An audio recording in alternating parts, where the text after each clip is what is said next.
how am I getting out of this thing here now? Oh, God.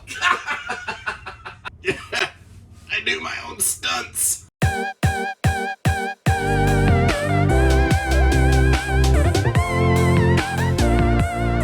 Hey everybody, Josh the RV Nerd here at Vicious RV with what might be, I think maybe the best of the Apex bunkhouse models. Pound for pound, which I think is saying a lot. But when I say pound for pound, everything they packed into this at only 4,200 and 8,500 pounds dry weight with a slide, a true queen bed, double Azdel, solar, heated belly, and tandem axles for easy, reliable towing. This thing is a monster. It is absolutely fantastic. And it's one of the models that people overlook so easily. But if you talk to people who actually own these, so many people are like, man, I got a 208. I absolutely love it. Like, I've made some of what I think are some of the best bunkhouse lists out there, and I actually got a lot of flack from people saying, why isn't there a 208 Apex on there? Because it's that good.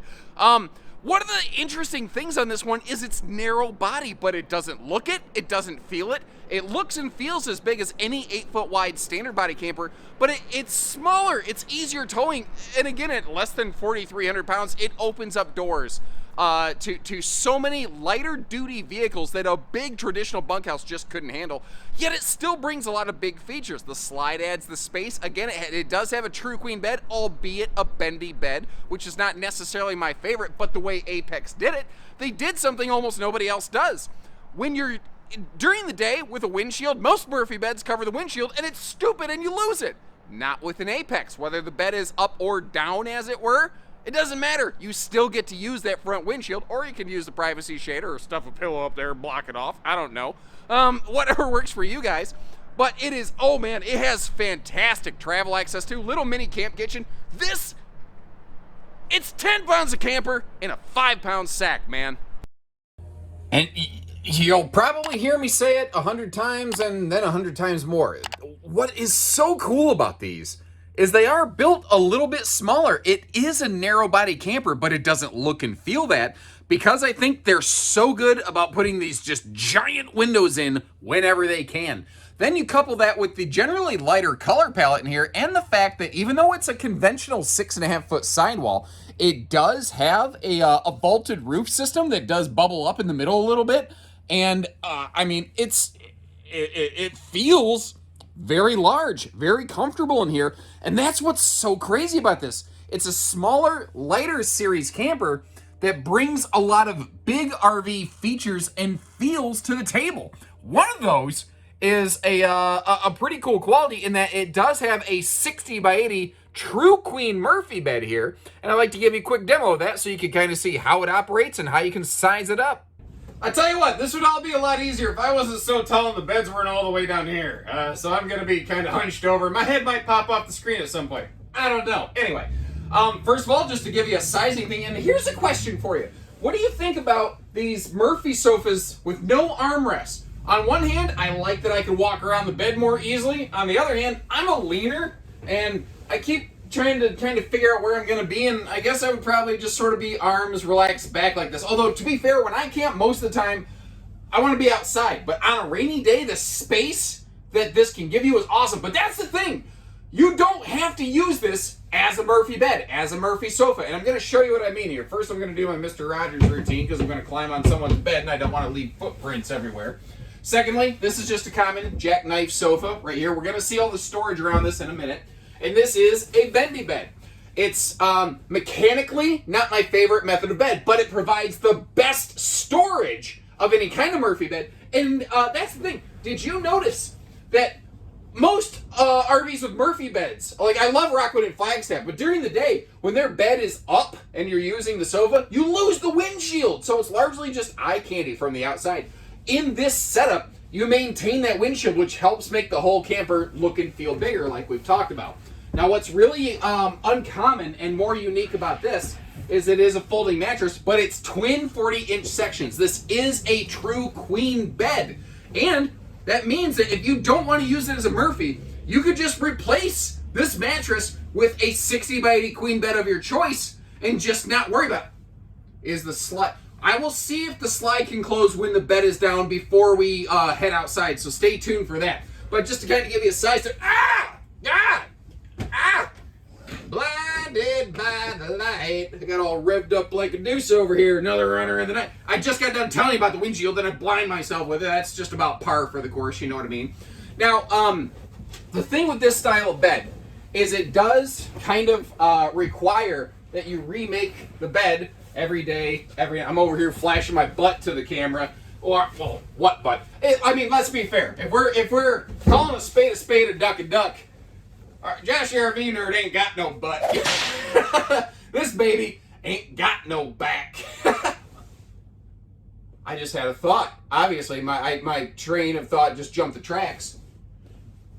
There's nothing that says during the day you can't use this.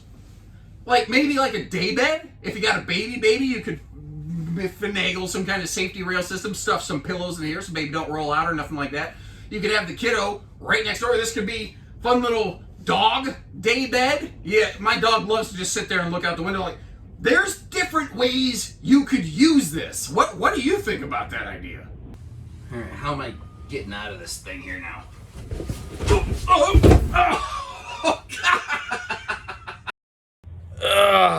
That's gonna leave a mark. Anyway, so a lot of Murphy sofas or mofas. No, actually, I'm not gonna call them that because I'm afraid of what that looks like when it's spelled, and I'm afraid people are gonna think I'm saying something else. So no, we're not gonna call those that.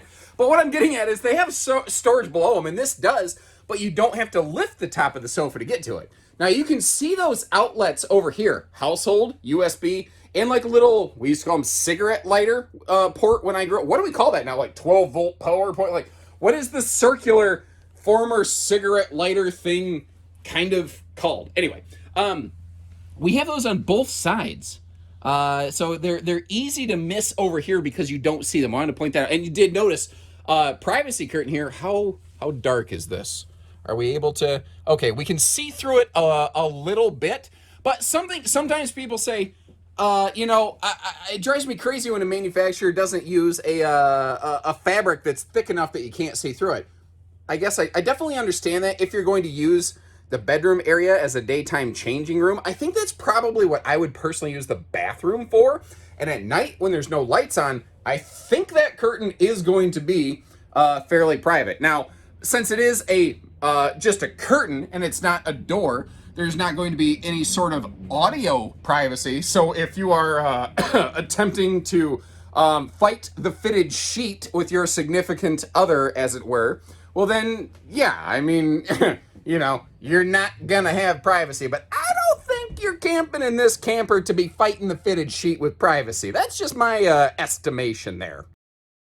And then once again, the fact that this is a smaller size and lighter weight RV, less than 4,300 pounds dry weight, but with that slide, still looks and feels pretty darn spacious. The lighter colors, the vaulted ceiling, the big windows, and they're cross breeze windows. You got the cross breeze windows. Fresh air from outside. That's how the next line of that song goes. But giant windows here are giving you great, airflow coverage, which is fantastic. I'm not normally a big fan of pedestal-based dinettes, but considering it's a step-up slide, a free-floating table could be inclined to fall out of that, so I think it is the right call. I'd personally prefer a carpetless slide floor, but I think if I was really, really, really stuck on that, something that I could do is get like one of those office computer chair mats and cut it to size and screw it down like right under the pedestal mount. This is a camper that theoretically has a direct facing entertainment center. I don't think a lot of people are really going to go camping in this camper to really watch a lot of TV though. So I do think the entertainment is kind of secondary, but a small screen up there, you know what might go good up there? One of those combination TV DVD combo jobs. So that if it is a rainy day and you are stuck inside, at least you could still maintain some kind of entertainment. And I just fell beside the bed. Thankfully, there's something for me to land on. I am a clumsy oaf batting 1,000 today. So if you pardon me, I'm going to get my feet back under me and go get all the storage open for you. Holy cow, I'm going to end up bruised and beaten. So like I said when we began, there's things about this camper I really like, and I could still, despite the points of consideration I'm going to offer as we go through, I could still see myself and my family in this one. I like the big storage down here, but this RV doesn't have a single drawer in it. And I dislike pointing stuff like that out, but I think that's the kind of fair consideration you need to think, especially if you've never camped. That's the stuff that a first timer who's just not experienced looking at RVs, you just take for granted that kitchens have drawers. Well, unfortunately, this one does not. They do go with the bigger farm sink here. If I'm being picky, I'd prefer a split cover. But again, I can deal with it. What's interesting is this is all pocket screwed cabinetry, which a lot of lighter, smaller trailers do not have. Now up here, again, it's a tiny thing. I can deal with it. It doesn't have any kind of strut or hold back or anything like that. But I'm anybody, that's not a hard solution to come up with. Apex though has maintained the very traditional gas electric two-way refrigerators, which on propane mode are excellent for boondocking because they have the lowest amount of energy use, basically eating off your batteries. Well, that's all well and good, but what about people who prefer a 12-volt fridge? At this time, Apex does not offer a 12-volt fridge swaption.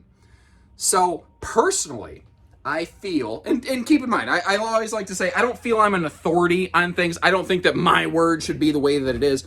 I'm asking you folks, and I'm just sharing my opinion.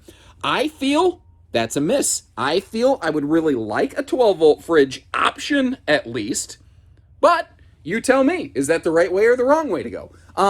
Figured I'd go ahead and fold the dinette down while we're looking at the dinette, looking at all the different storage there, and just kind of give you an A-B look at everything. And you also saw how it does have that cargo bunk option. Ooh, speaking of those, I realized I haven't given you a really good look at the bunks back here. And that's, I'm trying to be, based on your feedback. People said, Josh, if you could spend a little more time looking around in the bunks, I want to kind of see what's back there. And I get it.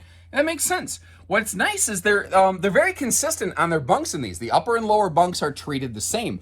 They both have viewing and breeze windows. They both open for airflow. They both have the lights that you saw, the household outlets on the top and bottom. They don't have any USBs back here. And whenever I find it, I'm trying to do a better job of pointing out things like the fact that these are 300-pound rated bunks. Also, notice how the upper and lower bunks have their own separate curtains, which is an awesome little detail that only people who really camp understand how useful that is so the kids aren't fighting with each other on the things all the time. Now, the positioning of the lights, it seems like manufacturers either put the lights all the way back there or they put them all the way down close to the camera position. Apex put it right in the middle, and with my long arms, I found it perfect. If you have shorter arms, you may have trouble reaching that, but I didn't think it was too awful bad. Now, let's talk some airflow. If you're going to not be running the air conditioner, that big fan right there, plus those cross breeze windows, oh, chef's kiss. Absolutely. Just an awesome 1-2 punch combo. And also, I talked about power consumption and conservation. Apex has been very careful on making sure they don't plant too many lights in this. Although I do think it lights up nicely. I think they have enough. They didn't go nuts with the lighting so you don't eat your battery power. And actually, the little small battery that I'm using to power the RV right now has absolutely maintained its charge while doing this entire video. I just hopped out and checked. And what that kind of indicates to me is during the day, you might be outside. You're probably not going to be running the lights a whole lot. So during the day, it should do a pretty decent job of keeping your battery topped off. In the evening hours, you might run some more lights, and then tomorrow it should kind of be able to replenish itself. Now, that's assuming some very moderate usage, but in theory, that should work pretty well. You saw, I was actually very surprised. The amount of space around that toilet was not bad, although with the step up in that shower, I was all the way up in that skylight. If you're 6 foot plus like I am, it's gonna be a little bit tight in there. And we got ourselves, it ain't massive, but a little double drunken octopus fight club over here for the bigger towels. But what's nice is for the hand towel for the sink, they have a separate space for that. It's small stuff they're doing, but they're doing the right things in the right places, for my 2 cents at least. And the road mode function in this one is a 10 out of 10, baby. She is Absolutely. Travel stop certified. She passes the Cracker Barrel test, whatever you want to call it. And what is it about, like, when I go to Cracker Barrel, my go-to order is Mama's Pancake Breakfast. Now, I'll venture into other things occasionally, and I always pair that up with an orange or grape cream soda because I'm like 5 years old at heart. But what is it about, they have that little crisp on their pancakes, even when they've been soaked in syrup. Oh my Lord, they know what they're doing at that place. Sorry, I feel very passionate about my pancakes this morning, apparently. Anyway, but getting into the kitchen, getting to the bunk, sleeping, getting to the bathroom, not a problem. Even the pantry over here, everything is easily accessible. Now, I'm just kind of looking at this, and I'm totally jumping topics here. Let's say, hypothetically, you're going down the road and you hit a big chuck hole you didn't see coming. It is theoretically possible for that bathroom door to pop open. It's not easy, but it can happen. So, little pro tip, little extra tip here for you from your Uncle Josh. Get a good rubber door stop or something like that and get it wedged under that door, just as an extra layer of defense. But, ooh, hold on, I just realized this is a Murphy bed model. I'm wondering if you can get to it in transit. Let's check that out. And there's no need to shed any tears for fears because I did not spin you around like a record, baby. Instead, I just did a straight 180. And coming over here, one of the interesting things about this, some Murphy beds, you have to travel with them up. Some you have to travel with them down. One of the kind of nice things about this style of bendy bed is, first of all, again, it is a true queen. But secondly, it don't matter. It does not matter how you travel with it. But the big question is their clearance for this sofa. Ooh, I think, man, it's going to be close. Oh, you can. Can we get the... Oh, my gosh, I think this is going to work. And yeah, of course it does, because there was that extra room at the end of this. Oh, my gosh. So this is a rare instance of a 100% fully functional RV in transit. That rocks! And again, I don't really know exactly what it is about these Apex Nanos, the 7.5 foot wide series that they have here. It doesn't look and feel smaller. When you have it parked side by side next to something else, it looks just as big, but when you hit it with the tape measure, it's not. You know, it's kind of like, I think some guys have an ability to exaggerate numbers. I'm not going to expand on that. I think you're picking up what I'm putting down. Anyway, maybe it's just that giant windshield off the front of this thing. But again, in a smaller RV, it gives you good visibility of your campsite, especially when you do have limited campsite viewing windows over here, but not the worst I've ever seen, certainly. The windshield just really helps lighten and brighten and open things up. Now, a couple little things here. A few points of consideration I like to point out, the good, the bad, with everything in between. This is a manual tongue jack still on these, which is, frankly, kind of surprising, very uncommon. Not a real hard thing. If you want to swap out a power jack, folks, it's just 3 bolts. That's something we could do. If you're even moderately handy, somebody like me who's an idiot with tools could still make it work. And just the overall, the look of it. Apex is a brand that I've always respected, I've always enjoyed, but they didn't used to look this good. And that's one of the things, is they were a cool camper, and, you know, they still on the inside have that camping feel, but on the outside, they give you something to, I think, really be proud of over here. Now, this is actually very interesting, and it's an awesome improvement that they made from previous years, and that's why I like to kind of get updated footage periodically. When you look back there, and we're going to see it in more detail, you see that little mini camp kitchen. That's a Coleman camp grill. It's a free floating cooker that basically has its own pressurized bottles. But you see that white little flag flapping in the breeze down here? That is a propane cooker hooker, where you can, do some, like if you want to bring your own grill or griddle or something like that. They didn't used to include an exterior propane line like that, quick connect like they do now. The underbelly here, enclosed and, protected, helps kind of manage road debris and whatnot a little bit. Pardon me as my train of thought kind of broke there. I'm backing up blindly and I'm looking over my shoulder trying not to like run into stuff over here. Power awning with LED lighting, although they weren't able to run that over the rear camp kitchen. There just wasn't quite enough room to extend the awning arm out there, which would have been nice. Not only am I trying not to run into trailers, I'm also trying not to be run over by a local contractor. To be fair, they're looking at campers. I don't think they're expecting to see some dude with a camera waving it around out here, so I'm not going to fault them for that. Let's talk some construction things. This is one of the few almost classic ultralights still out there, and that it is an all aluminum structure, laminated walls, including the rear wall, which is something that a lot of people misunderstand on these, laminated roof and floor, and the walls, including the rear wall, are double Azdel layered now. They used to use single Azdel layering, and then at the beginning of the 22 model year, they did update to Azdel on the interior and exterior layering of the walls. If you're unfamiliar with it, Azdel is a composite material primarily composed of like melted pop bottles or something like that. But the material itself is lighter weight. It's more sound dampening to give you a little quieter, more enjoyable experience. The material itself is waterproof. I'm not telling you that makes the RV waterproof. It does, however, help. Let's say, God forbid, there is some sort of seam failure, like Mother Nature throws a stick at the RV and tears your roof membrane, and a little bit of water starts trickling down in there. It will help prevent that water from getting inside the wall construction and delaminating. Now, if it's ignored long enough, it can still happen, but it helps. You know, it can help give you that extra buffer. It's a nice peace of mind feature, and again, it's one of those things that's helping keep the weight down. And I don't know if you've noticed this, but RVs just keep getting bigger and heavier, and of course, as I say that, there's this giant front bath pinnacle staring me in the face. Of course, a pinnacle's heavy, but any camper, even little bitty single axles, keep getting 40, 50 pounds heavier every year, and Apex has really stuck to their guns and managed their weight better than almost any other brand I think I've seen out there in terms of a more conventional class, not some specialty ultralight niche product or anything. Black tank flush, outside utility shower. These are boring things to talk about, but they're things that a lot of single axle campers lack, you know. The suspension, the chassis on this is interesting. I suspect it's something standard from the chassis supplier.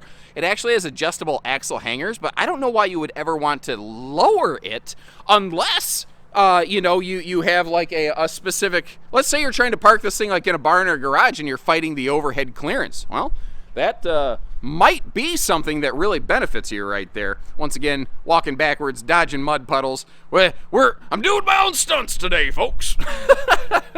Up top, you've got that 100-watt solar package. Again, not the biggest, greatest, be-all, end-all of solar. And currently, at the time of this filming, there's no expanded solar option. Neither is there the ability to really add a bunch of solar off the factory charge controller and wiring. It's just a little 100-watt battery tender. That's part of the reason at the time of this filming, they have forced the two-way fridge to make sure that this RV always has some very restrictive power usage, basically, so you can't overuse the battery too darn easily. You got to kind of go out of your way to do it. And they maintain, like, I've mentioned before, I personally am not the biggest fan of bendy bed style Murphy beds, but one of the things it does very, very nicely is it really opens up the opportunity for a big, full pass-through in there. And they're using, you know, equally sized baggage doors on both sides. And good gravy, once again, look at that thing. Tell me, that just doesn't look good. I don't know. Well, that's my 2 cents. What do you think? Does it look good? Does it not look good? I don't know. You tell me. So what do you think, guys? You let me know. Where do you think they nailed it? Where do you think they failed it? And I get that there's maybe a couple little things that it doesn't do that some other bigger campers maybe do. But again, at this weight, at this size, at their competitive budget point as compared to other things, this is a smoking family. Like, I'm looking at it and I'm thinking, you know, I could really see my family in this thing. Truly, it's got just enough storage. It's got all the little things I like. The only personal thing I would really like to see different is the ability to swaption a 12-volt fridge. But that's my 2 cents. What do you guys think about it? Let me know, and I'd love to hear from you. By the way, I will leave you a link in the video description to check for pricing and availability. That will always give you current pricing as opposed to something that could get outdated over time. And short of that, I appreciate you folks so much. Thank you for all the continued support and feedback and following. Anything else I can do better for you? If there's a model you're looking for, I'll try to add it to my hit list, but I swear, the list just keeps growing and not shrinking. I am doing my best, though. So until next time, take care, stay safe, have fun, and best wishes from Bishas, everyone.